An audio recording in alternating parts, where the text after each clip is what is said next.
Bismillahirrahmanirrahim. Assalamualaikum warahmatullahi wabarakatuh. Waalaikumsalam warahmatullahi wabarakatuh. Syukran. Masya Allah, Pak Ya, Dokter. Dokter Taufan silakan. Ya, Ustadz Bukhari Muslim ini, beliau ini memang pejuang luar biasa nih. Allahu Akbar. Kalau ada di depan. Allah yukrimukum. Saya ingin tanya apakah Ustadz ada alamat atau nomor kontaknya Pak siapa namanya Pak Rahmat yang di Norwegia? Oh ya, Ada ya? ada. Beliau Ya. di Scotland Pak Dokter. Oh, maaf di Scotland ya. Ya, di Scotland. Ada. Bukan Norwegia bukan Di ya? Scotland. Ya. Oke. Jadi kebetulan kan kalau kita perhatikan Indonesia ini kan negara yang punya pesisir nomor 2 terpanjang di dunia. Nomor 1 kan Kanada. Betul. Kemudian juga Norwegia. Kalau Norwegia itu ingin investasi di Indonesia itu untuk listrik terbarukan itu 3,7 triliun. Nggak tahu kalau Betul. kalau Skotlandia mau investasi akan bagus sekali. Tapi Ya. karena Partai Umat itu membuat koperasi, jadi ide saya adalah begini, Pak Ustadz. Ini juga kepada Pak Bunia nih, mudah-mudahan bisa diperhatikan. Apakah kita bisa mengkontak beliau? Siapa tahu beliau berminat bergabung dengan Partai Umat, itu nomor 1. Yang kedua, apakah beliau berkenan untuk mengajarkan kita untuk beternak listrik, istilahnya ini beternak listrik untuk orang Indonesia, karena Indonesia ini amat butuh sehingga nggak perlu seperti Rempang ini terjadi.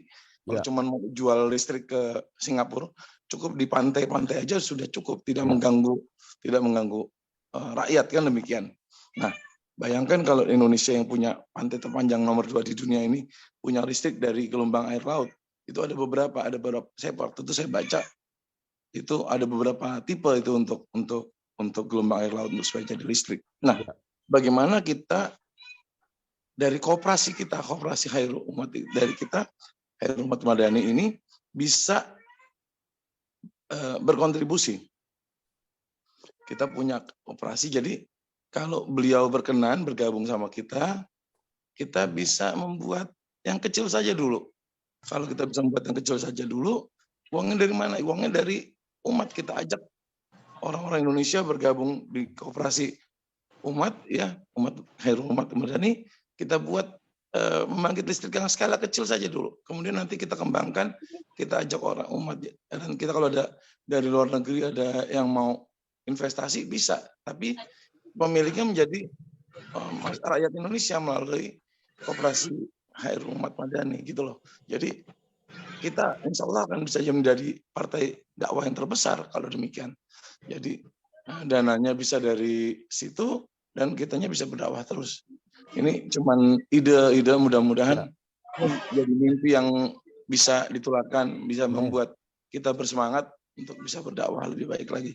Khususnya Pak Buniani yang sangat giat di koperasi. Mudah-mudahan ini bisa jadi satu inspirasi yang baik buat semuanya. Baik, syukran jazilan Dr. Taufan. Jadi ini para sahabat yang belum terlalu kita sedang mengusahakan mendirikan koperasi ya. Namanya Koperasi Khairul Umat Madani. Insya Allah sedang kita urus perizinannya. Ini kita sedang mencari notaris agar segera kita mempunyai legalitasnya. Jadi silakan Ustadz Bukhari diberikan jawaban ini atas usul yang sangat baik dari Dr. Taufan. Silakan. Barakallahu fiik, Pak Dokter, Masya Allah, tabarakallah. Ya, jadi Dr. Rahmat atau di sana dikenal dengan Imam Rahmat itu, beliau memang punya kafa'ah di situ ya, punya potensi besar di situ. Dan saya sudah sampaikan kepada beliau untuk juga nanti kalau diperlukan, beliau siap dengan segala apa yang beliau punya, beliau siap untuk menyumbangkan, apalagi untuk negeri kita tercinta. Tentu beliau sangat support ya, sangat dukung. Beliau bahkan saat ini sedang mengupayakan supaya ada semacam pesantren ya, ada boarding school yang bisa dibuat di Scotland supaya menjadi daya tarik sendiri. Karena saat ini di Aberdeen itu diaspora Indonesia kurang lebih 300-an keluarga ya. para mahasiswa yang sekolah di sana maupun warga yang tinggal di sana. Jadi di Aberdeen itu ada 300-an. Kalau pengajian itu mereka suka berpindah masjid ya, selain masjid yang mereka baru beli, yang Dr. Rahmat juga menjadi imam di sana, itu masjid-masjid lain, masjid dari saudara-saudara kita yang sudah duluan ya, IPB itu, India, Pakistan, dan Bangladesh itu. Jadi insya Allah Pak Dokter, satu ide yang bagus. Nah, kalau dari Jerman itu ada siap membangun itu energi matahari. Jadi kemarin Timor Leste ketika ada mau bangun energi listriknya, kita menyarankan dengan selain laut itu gelombang laut adalah matahari. Ya, kalau matahari dari Jerman itu sudah siap dengan segala modal, tinggal diserahkan nanti dijual ke negara.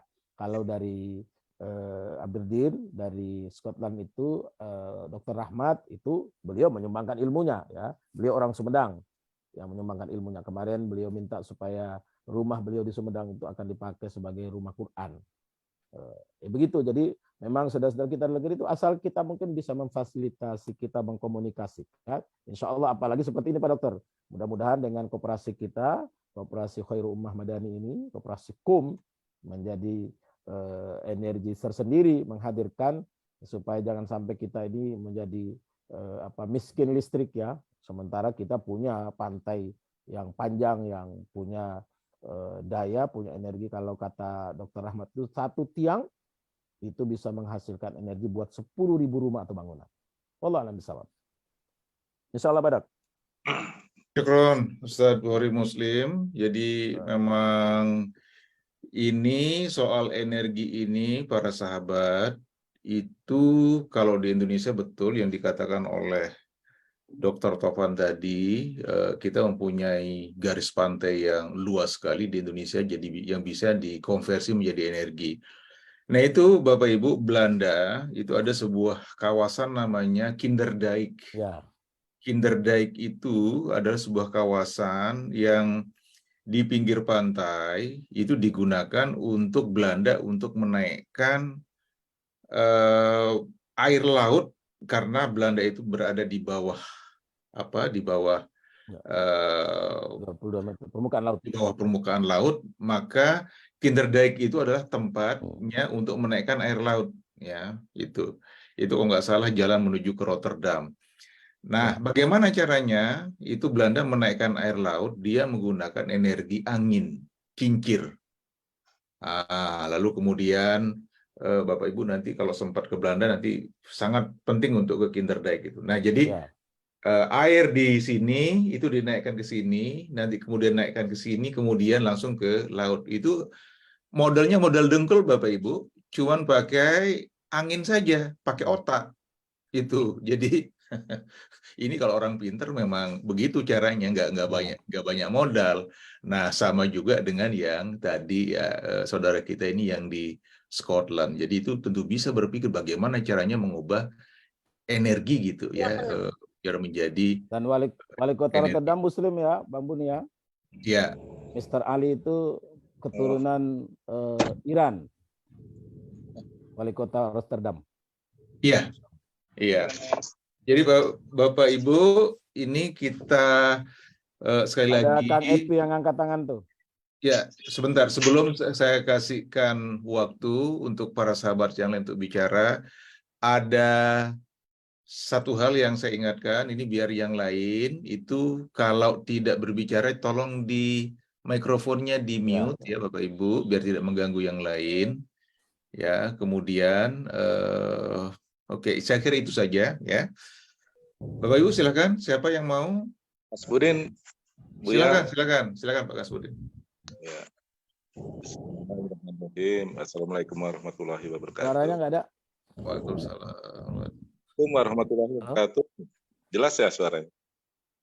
Silakan Pak. Ya, terima kasih Bu ya Buniani. Bapak Ibu semua sahabat yang saya hormati, Ustadz Bukhari Muslim ini sahabat saya nih. Kasbudin, Pak Ustadz Bukhari. Barakallah, siap. Advokat. Kita satu dapil ya. Ustadz, kayaknya kita satu dapil ya. Insya Allah. Di kontak susah nih, sibuk ya. Sibuk sekali kayaknya saya kontak-kontak. Betulnya saya nggak bertanya, cuma menyapa aja. Gimana kabar, sehat? Buya? Alhamdulillah. Ini soal dapil nanti aja nih Pak Kasbudin. Ini nanti kita dimarahin sama jamaah ini. Kayaknya. Iya.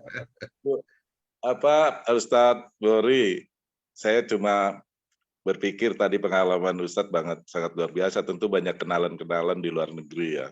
Saya punya pengalaman dulu waktu saat saya di Komisi Kejaksaan sebagai komisioner, itu ternyata ada semacam kerjasama itu, Indonesia Australia Partnership ya. Itu mereka peduli terhadap, khususnya waktu itu masalah hukum ya, penegakan hukum. Mereka itu memberikan satu masukan-masukan tentang keilmuan hukum, bagaimana mereka menggunakan satu anggaran ya, anggaran itu melalui pelatihan-pelatihan hukum ya, hukum-hukum internasional segala macam. Nah, ini ada nggak lembaga atau NGO yang bisa bekerja sama gitu dengan kita lah, katakan Partai Umat nih, tentunya baik dalam ekonomi dan lain-lain gitu. Ya, Itu ini oke. Sebetulnya ini topiknya beda ini Pak Kasbudin ini. Mestinya moderator ini tidak mengizinkan pertanyaan yang luar konteks ini. Tapi nggak apa-apa ini karena Pak Kasbudin, silakan UBM dijawab saja, nggak apa-apa. Pendek aja, silakan. Barakallahu fiik. Kita punya putra terbaik, salah satu putra terbaik Indonesia itu ada di Australia.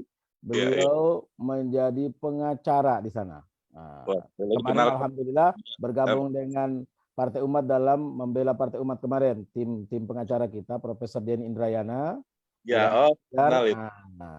Beliau lah yang merekomendasikan saya, insya Allah dalam waktu dekat akan berkunjung ke Australia. Beliau menjadi penjaminnya. Nah, itu jadi insya Allah kita banyak belajar dari beliau sebagai pengacara internasional ya, yang memang resmi beroperasi di Australia. Beliau punya kantor Jakarta dan di Australia. Jadi insya Allah kita bisa banyak memetik pelajaran lah, mengambil pengalaman beliau, dan beliau alhamdulillah menyediakan diri ya. Saya alhamdulillah dibantu sekali oleh staf-staf beliau untuk bisa akan berdakwah ke sana insya Allah. Barakallahu fiik. Baik, para sahabat, silakan kalau ada lagi yang ingin ditanyakan ya, fokus ke dakwah di luar negeri ya, diaspora. Mungkin Bapak Ibu ada yang saudara, mungkin ya, kemudian ada anak ya, lalu kawan, tetangga mungkin gitu, yang mungkin ada kaitannya dengan dakwah, mungkin juga Partai Umat nanti mungkin bisa berperan di sana sehingga kita bisa mendapatkan suara. Nah, ini jadi mesti mulai kita garap ini, terutama kepada para sahabat yang memang dapil 2 ya. Dapil 2 Jakarta Pusat, Jakarta Selatan dan luar negeri. Itu dapil 2 DPR RI Bapak Ibu. Nah, jadi silahkan ini kita kepingin ya, ini misalnya nanti ini pengalaman para sahabat ini yang sudah kita yakin Partai Umat banyak orang yang mampu berpikir bagus dan juga mempunyai pengalaman internasional, nanti kita minta untuk berpikir mengenai hal ini. Makanya kita menghadirkan Ustadz Borid Muslim pagi ini, paling tidak ini untuk membuka wawasan kita. Silakan Bapak Ibu yang ingin berkontribusi mengenai dakwah internasional ini. Atau gini aja, sebelum nanti para sahabat nih, UBM ini untuk melanjutkan, ini pertanyaan ya mengenai, kalau nggak salah antum kemarin yang dikirim keliling-keliling itu yang ke Eropa segala macam itu dari lembaga antum itu apa? Parmusi itu. Nah, coba diceritakan Tat, bagaimana itu prosesnya melalui Parmusi dan bagaimana Parmusi itu struktur organisasinya sehingga itu bagus sekali gitu ya, bisa mempromosikan dai-nya sampai bisa berdakwah ke luar negeri, itu kan Masya Allah luar biasa. Silakan Tat, ini biar para sahabat juga paham. Barakallahu fikum. Jadi Parmusi sebagai sekarang ini lembaga dakwah ya, ormas Islam, salah satu ormas Islam yang masih muda ya, karena secara Ormas itu beliau Parmusi itu baru masuk usia 20-an tahun. Jadi besok insya Allah tanggal 27 September itu adalah milad Parmusi, dan besok di Cibodas, Taman Nasional Cibodas itu akan hadir minimal 5.000 dai. Akan hadir, sekarang sudah mulai berdatangan. Hari ini sudah mulai berdatangan karena Senin malam, Selasa pagi akan dibuka oleh Presiden, akan ditutup oleh Wakil Presiden. Jadi Parmusi ini saat ini ketuanya, ketua pimpinan pusatnya, ketua umumnya adalah kandidat Dr. Usama Hisham, MSOS, dan sekjennya adalah salah satu mantan ketua HMI, Insinyur Haji Abdurrahman Sagaf, yang alhamdulillah saat ini kita fokus kepada dakwah ilallah dengan manhaj dakwah desa madani. Jadi desa madani itu kita nggak bikin desa baru, desa yang ada kita hadirkan dengan 4 pilar ya. 4 pilar. Yang pertama pilar iman dan takwa, membina masjid, majelis taklim, dan sejenisnya. Kemudian pilar pendidikan, menghadirkan minimal rumah Quran, rumah baca, atau rumah pemberantasan buta huruf, baik buta huruf Hijriyah maupun yang huruf Indonesianya ya. Kemudian adalah pemberdayaan ekonomi. Pemberdayaan ekonomi itu ya disesuaikan dengan tempatnya. Kalau di situ ladangnya pertanian, perkebunan, maka fokus pembinaannya di pertanian perkebunan. Kalau di ladangnya perikanan, kayak misalnya di Pulau Rote, kayak di khususnya terluar ya. Bahkan alhamdulillah Parmusi saat ini sudah menghadirkan ya dalam kapasitas yang lumayan, sudah bupati dan wakilnya itu kader langsung Parmusi, mantan ketua Parmusi di Sambas. Jadi ketua Parmusi Sambas itu sekarang adalah bupati, dan wakilnya juga adalah putra mantan ketua yang juga pernah jadi bupati. Jadi masya Allah itu sudah hadir di sana. Dulu kita datang membawa 10 ekor kambing, sekarang alhamdulillah sudah punya ternak kambing yang luar biasa. Dulu kita datang membawa pupuk, sekarang dia punya perkebunan sawit. Nah, itu dalam rangka membiayai dakwah. Jadi alhamdulillah di Parmusi itu ada kalau kita mengenal ya, karena ada Dr. Aris Mufti. Dr. Aris Mufti itu salah satu ketua Dewan Pakar Parmusi. Beliau itu adalah pencetus namanya Desa Emas. Nah, mudah-mudahan kita berharap mudah-mudahan besok kalau Pak Anwar Ibrahim cepat kembali dari Amerika, beliau akan hadir juga di Jambore Nasional Dai Parmusi di Cibodas. Tapi kan saat ini beliau sedang di Amerika, kemungkinan kalau beliau nggak datang berarti ada utusan datang, karena ternyata program dakwah Parmusi itu dilirik oleh Dr. Anwar Ibrahim, Perdana Menteri Malaysia hari ini, karena beliau juga dulu mencanangkan namanya Kampung Madani. Kampung Madani. Nah, jadi ini sinergi yang luar biasa. Jadi Parmusi itu alhamdulillah sudah ada di 34 provinsi, yang mungkin pasca Jambore ini akan berkembang sampai 38 provinsi karena ada 4 provinsi baru di Papua. Dan alhamdulillah Ustadz kita, dai kita di sana, Ustadz Hamka Pele, itu sudah naik level juga, itu terjun ke politik ya. Selain dakwah yang memang beliau sudah merasakan manfaat bagaimana pengaruh dakwah politik kepada dakwah ilallah ini. Jadi tidak bisa dipisahkan. Karena memang DNA-nya itu DNA politik ya. Jadi tetap dakwah yang kalau istilah Allahyarham Dr. Muhammad Nasir sebagai tokoh Parmusi juga, karena beliau adalah orang Masyumi yang turunnya kemudian Parmusi. Jadi memang hari ini Parmusi itu memilih menjadi connecting Muslim. Jadi kader ada di Partai Umat, bahkan sekarang mulai banyak, mulai besar, kemudian di P3, kemudian di PKS, bahkan di PDI dan lain sebagainya. Jadi kita memainkan peran masing-masing, tapi ketika ada di Parmusi, kita menjadi connecting Muslim yang punya tagline menyapa, menata, dan membela. Menyapa semua orang supaya dia ingat bahwa dakwah ini tidak boleh terkotak-kotak hanya karena kepentingan kita sesaat. Karena kepentingan kita yang sebentar, apalagi cuman karena ingin meraih kedudukan jabatan. Dakwah kita insya Allah menyapa semua orang. Semua orang harus tersentuh oleh dakwah. Karena jangan sampai besok ada orang yang tidak tersentuh oleh dakwah sehingga kita berdosa. Saya alhamdulillah Bang Buni kemarin mungkin tidak banyak tahu. terpilih menjadi ulama juara ya. Ulama juara itu diadakan oleh Jawa Barat, Pemda Jawa Barat. Lumayan hadiahnya kemarin Bang Buni 25 juta. Itu dilihat apa yang saya lakukan sebagai dai, karena qadarullah saya juga pengacara, ini kadernya Bang Kaspudin tadi, Dr. Kaspudin, sebagai seorang pengacara. Dakwah kita adalah bagaimana mengentaskan masyarakat dari lingkaran setan pinjol, lingkaran setan bank keliling, lingkaran setan rentenir. Nah, ini insya Allah ini jadi bagian kerja politik kita. Nanti teman-teman di Depok, teman-teman di Bekasi, teman-teman di Jakarta Timur, kita harus turun kembali karena yang kita sudah rintis di Depok, Bogor, Bekasi, dan Jakarta Timur khususnya. Yang alhamdulillah kita sudah mulai masuk kemarin di Jakarta Barat. Jadi korban pinjol, korban rentenir, korban bank keliling ini harus dicegah dengan sebuah sistem pertahanan ekonomi yang mana bukan sekedar mengentaskan orang untuk keluar dari sana, tapi memberikan jalan keluar yang jitu.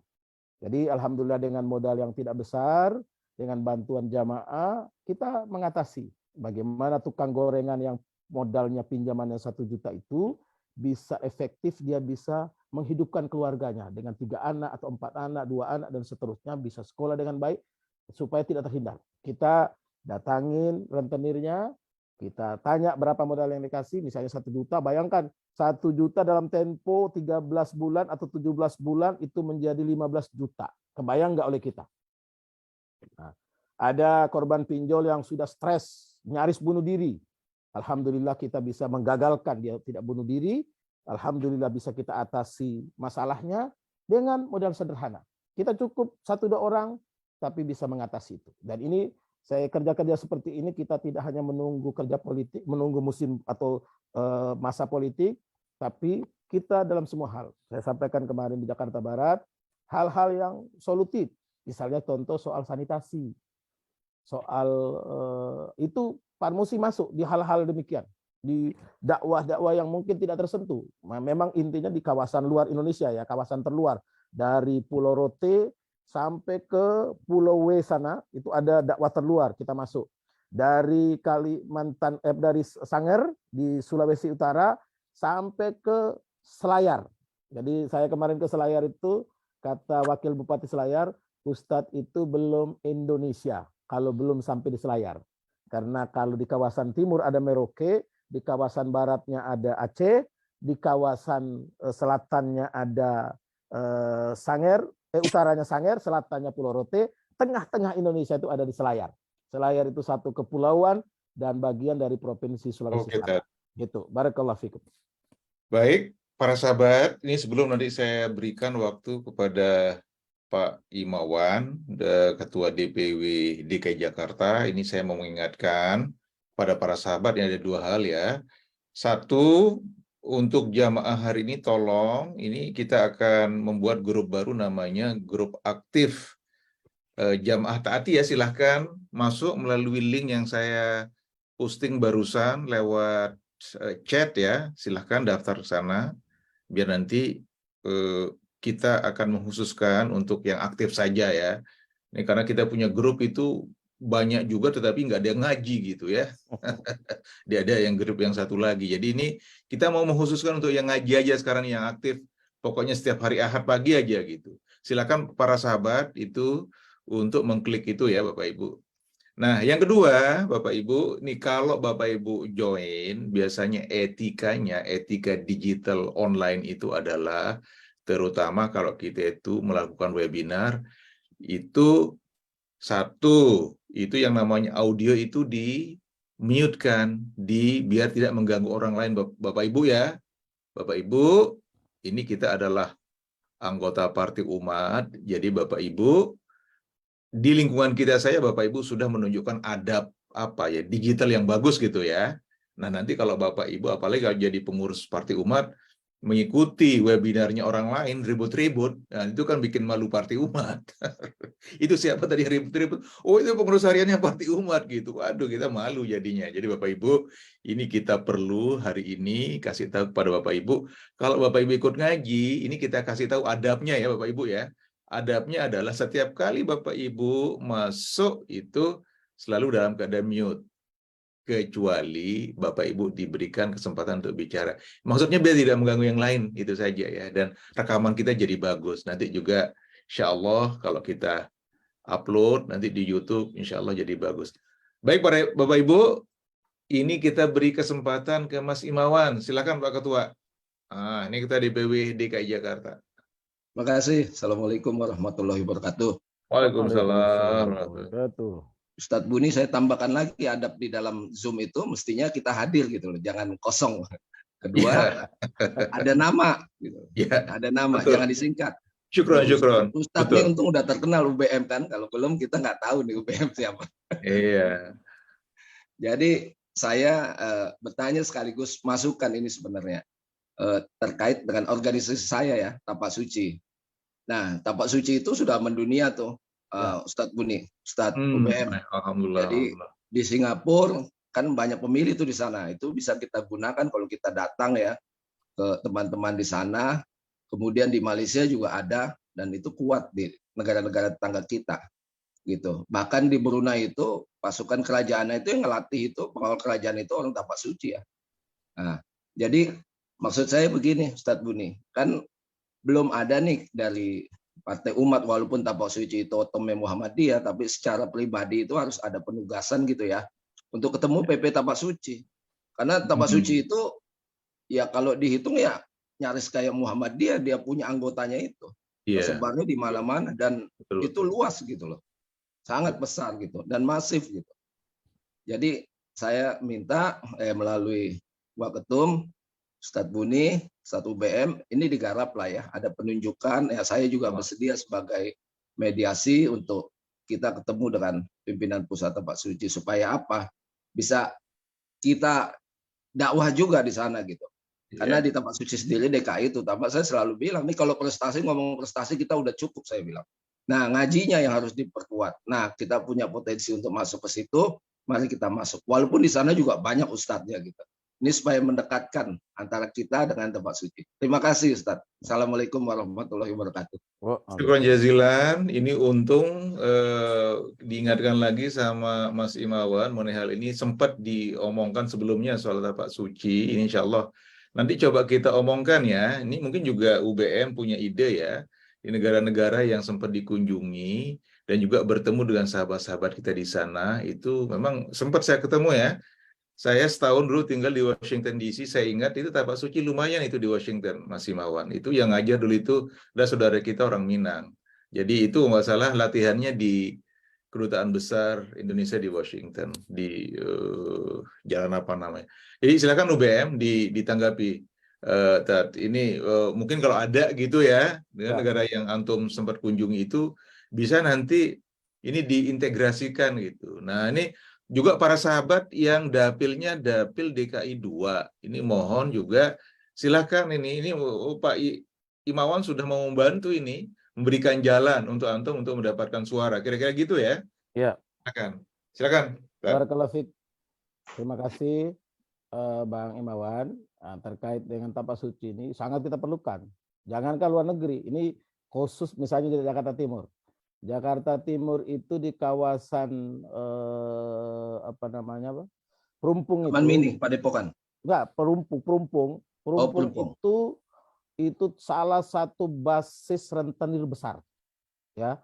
Nanti butuh sinergi ya, nanti Laskar Parmusi, kemudian Tapak Suci dan yang Laskar kita itu harus berpadu. Berpadu dalam apa? Karena kadang-kadang itu kita nggak sampai kepada pemilik modal ya. Pemilik modal orang kita juga, ya bukan etnis tertentu ya. Pemilik modal itu orang kita juga yang memang mengambil keuntungan yang sangat mencekik ini. Memang harus kita bereskan, harus kita tuntaskan dengan sebuah sistem ya.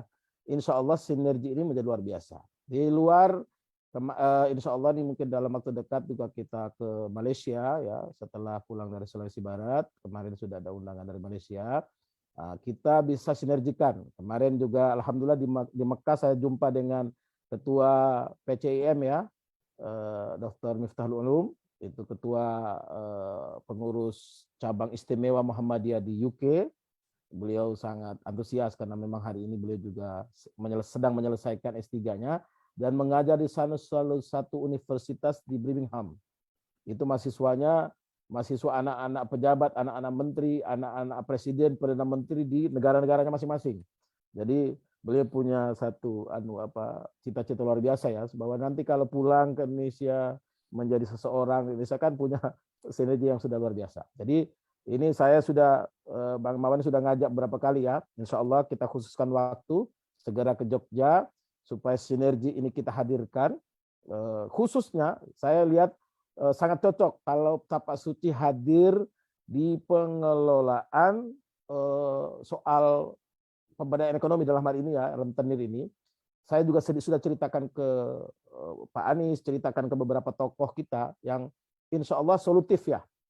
Kita bisa bekerja sama dengan Bank Syariah, karena Bank Syariah itu punya semacam Baitul Mal ya, muamalat punya BMM, Baitul Mal Muamalat, kemudian BSI juga sudah punya, saya lupa nama barunya, kemudian bank-bank lain, termasuk bank yang belum syariah pun punya, yang kita bisa sinergikan dalam rangka melakukan dakwah konkret, dakwah ekonomi ya, dalam posisi dan kedudukan masing-masing.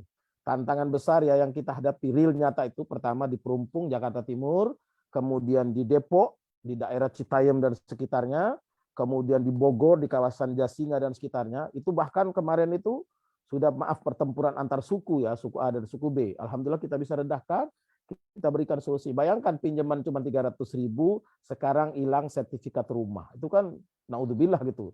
Nah, kalau kita hadir dengan sahabat-sahabat kita dari Tapak Suci misalnya, kan performanya akan memberikan efek kepada penyelesaian masalah gitu. Bukan kita mau nakut-nakutin apa, tapi memang harus butuh ada power ya, energi, butuh kekuatan untuk bisa mendukung, mensupport apa yang kita lakukan. Jadi nggak usah jauh-jauh. Perumpung itu alhamdulillah walaupun belum semuanya, tapi saya selalu sampaikan masjid-masjid di sekitar berdosa besar kalau ada orang naudzubillah sampai murtad gara-gara persoalan pinjol, persoalan rentenir, persoalan lintah darat atau nama-nama lainnya sejenis itu. Jadi sinergi ini kita butuhkan supaya insya Allah menghadirkan energi baru dalam semua kapasitas.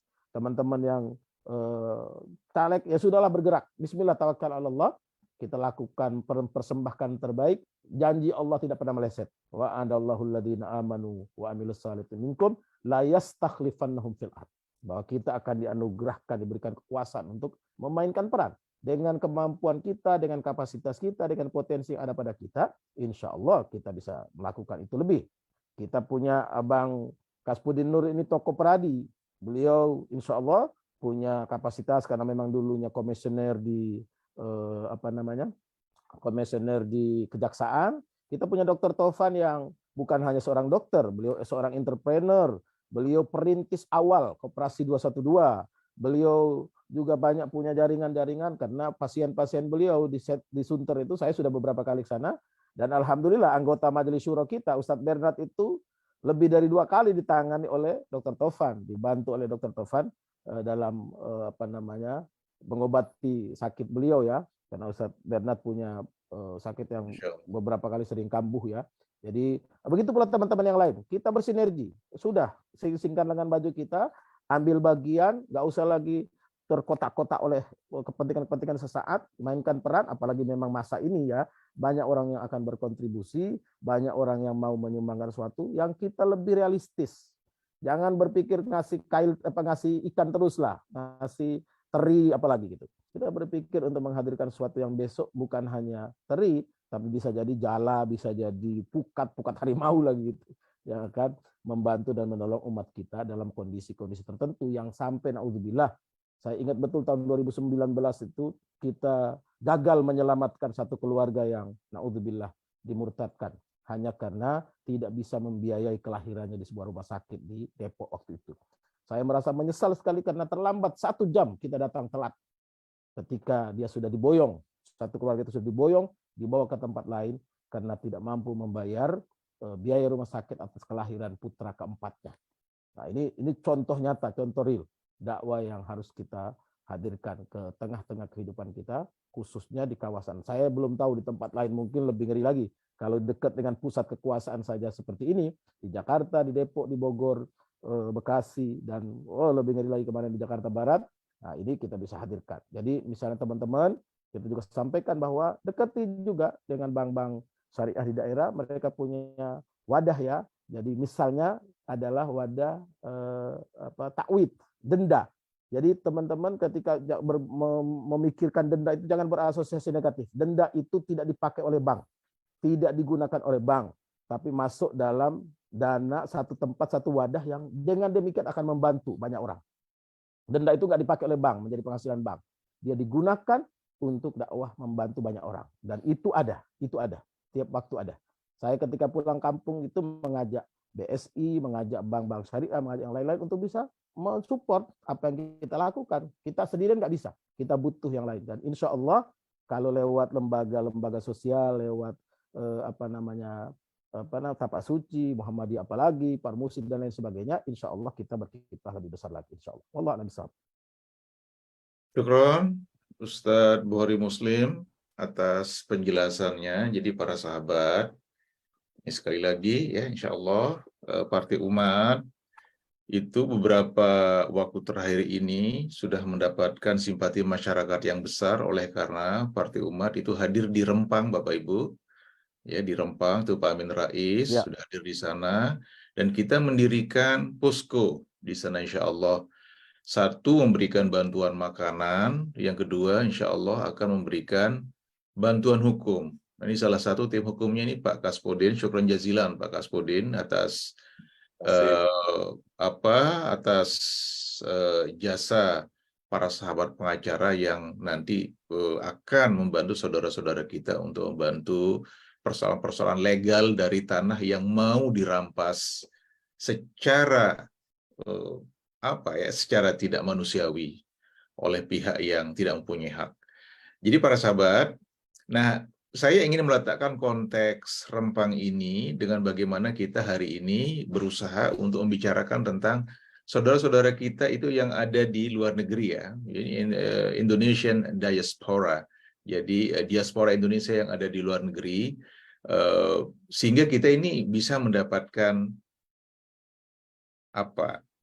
simpati yang secara natural, karena memang Partai Umat itu melakukan hal yang bisa meluluhkan hati mereka, karena Partai Umat itu melakukan kebaikan ya. Wa ya'muruna bil ma'rufi wa yanhauna 'anil munkar. Jadi itu melakukan kebaikan dan juga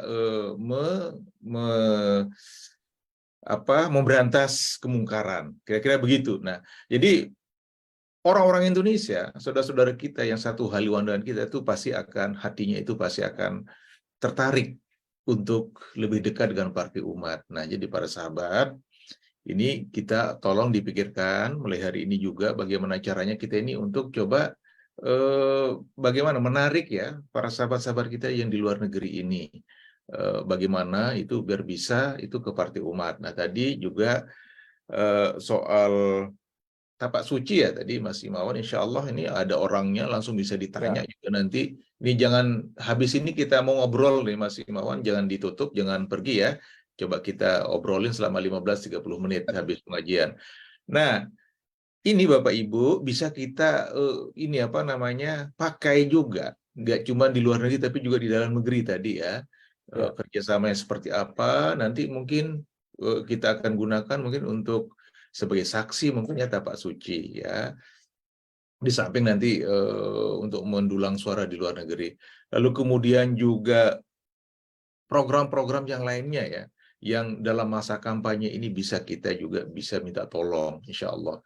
Dan ada orangnya di sini, insya Allah ya. Jadi, itulah gunanya kita silaturahmi ngaji ini biar kita saling mengenal satu dengan yang lainnya.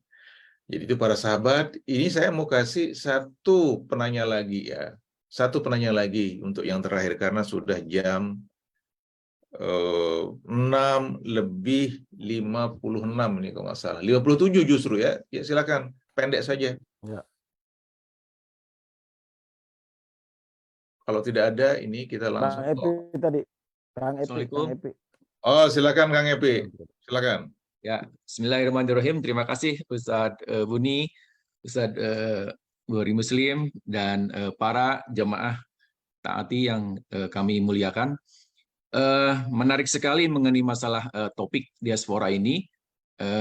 Dan alhamdulillah mungkin saya juga pernah menikmati sebagai diaspora mungkin hanya beberapa tahun dengan Pak Samsi Ali ya, Ustadz Bahtir Muslim di New York, Masjid Al-Hikmah. Menarik sekali tadi saya terpancing dengan ahli mengenai energi terbarukan Ustadz yang dari Skotlandia itu. Jadi saya mendapatkan japrian dari teman, beliau ini adalah salah satu mantan CEO di Mobil Oil ya. Beliau ini ahli energi. Mungkin dalam hal ini karena topik masalah energi terbarukan ini sesuatu yang sangat penting sekali, strategis buat kita masa depan, tidak hanya buat Indonesia tapi dunia juga. Cuma masalahnya ini akan menjadi sebuah topik saya usulkan mungkin Ustadz Buni, apakah dengan adanya topik mengenai masalah ini bisa diangkat di dalam pengajian ini, selain menghadirkan para pakar diaspora kita ya Ustadz ya, yang tadi Ustadz juga salah satunya. Jadi selain kita menjangkau Partai Umat ini semakin mendunia gitu, dengan menarik perhatian para ahli kita di luar diaspora, dan juga karena saya juga mendapatkan japrian dari seorang pakar juga, mungkin beliau nanti akan menjadi narasumber juga insya Allah. Karena yang saya baca barusan selintas saja Ustadz Buni, ternyata tidak sesimpel dan semudah itu untuk membangun sebuah energi terbarukan. Jadi rupanya kenapa di Skotlandia itu bisa muncul seperti itu dan bisa dimanfaatkan, ada sebuah perbedaan antara investasi dengan istilahnya daya belinya di sana gitu ya. Kalau di kita dengan investasi yang sebesar itu nanti itu harganya tuh terlampau tinggi gitu. Jadi nah ini perlu kita bahas. Mudah-mudahan mungkin Dr. Rahmat yang sekarang dia itu memberikan sebuah alternatif dan hasil kajian dari para ahli. Itu saja mungkin. Ustaz, Assalamualaikum warahmatullahi wabarakatuh. Syukron Kang Epi. Saya baru tahu Kang Epi sempat di New York. Itu tinggal di Manhattan, di Queens, di mana Kang Epi? Oh, saya waktu itu di Queens. Di Queens ya, oke. Ya, jadi bersama Pak Samsi Ali, Pak Hajarin Pohan yang mantan dubes itu, kita mengelola ada majalah tabloid Al-Hikmah. Iya, oke. Tahun berapa itu Kang Epi? 9 ya. 2009. Iya, 199. 99. Sorry, 1999, Pak. Oke, baik, syukron Kang Epi. Jadi memang ini soal energi ini, soal itu ada persoalan ekonomi biasanya ya. Orang kalau sudah bisa bersaing itu bisa menjadi mass production itu Kang Epi. Jadi kalau tidak bisa menjadi mass production maka harganya menjadi tinggi, lalu dia tidak bisa bersaing. Saya kira kawan-kawan yang belajar teknologi juga itu belajar juga tentang bagaimana untuk menjadi mass production ya. Tapi kita nggak akan bicarakan itu ya, itu karena rumit ilmunya. Saya sendiri bukan ahlinya itu, tapi saya tahu prinsip-prinsipnya. Nah nanti saya bisa juga nyeletuk lah kalau ada orang yang berdiskusi mengenai hal ini. Baik, saya kira itu saya nggak tahu. Ustadz Bukhari Muslim mungkin mau menanggapi, silakan. Betul. Terima kasih Kang Epi. Ini memang seperti disampaikan oleh kawan-kawan kita di sana. Ya minta titipkan juga diperjuangkan. Karena mereka tahu, saya kemana-mana kan selalu pakai jas Partai Umat. Jadi mereka juga tahu bahwa nanti kalau Partai Umat sudah duduk, tolong diperjuangkan salah satu itu apa? Bahwa jangan dihapus soal beasiswa luar negeri itu. Karena ini kan sekarang ada keinginan ya dari sementara pihak untuk menghilangkan program luar negeri itu dengan mengganti di Batam dan di Kendari ya, di kawasan timurnya di Kendari, kawasan baratnya di Batam. Bahwa yang tidak bisa dibeli, tidak bisa dibuat di Indonesia itu ada suasana pastinya. Dan pengalaman-pengalaman empirik di lapangan yang dibutuhkan seperti yang dilakukan oleh Dr. Rahmat ini. Ya, beliau mengatakan bahwa yang lebih ahli di Indonesia itu banyak, tapi kan tidak difasilitasi, tidak ada suasana untuk mereka juga bisa menghadirkan itu. Kenapa di luar itu bisa? Karena memang suasananya. Ketika berurusan dengan rakyat, berurusan dengan masyarakat, negara tidak boleh berpikir bisnis.